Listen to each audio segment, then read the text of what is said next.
नमस्कार मित्रांनो, लग्नानंतर होईलच प्रेम या मालिकेच्या येणारा पुढील भागात आपल्याला खूप मोठा आणि जबरदस्त ट्विस्ट पाहायला मिळणार आहे. या प्रोमोमध्ये पाहायला मिळतंय की जीवा आणि काव्य आता एकत्र येणार आहेत.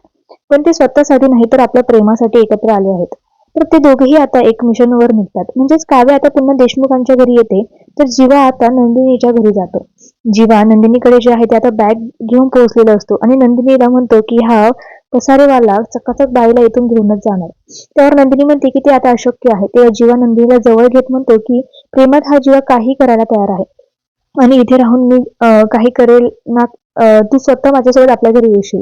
तर दुसरीकडे काव्य आता बॅग घेऊन देशमुखांच्या घरी गेलेली असते.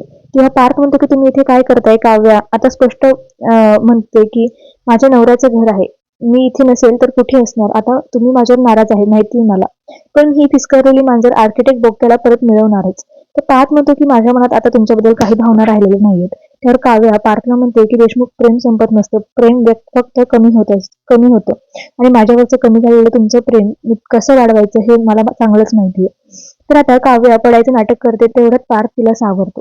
आता दोघांचं एकमेकांवर अजूनही प्रेम आहे मित्रांनो, पण ते दाखवत नाहीये. त्यामुळे बघूया आता पुढे काय होतंय, कसे सगळेजण एकत्र येत आहेत.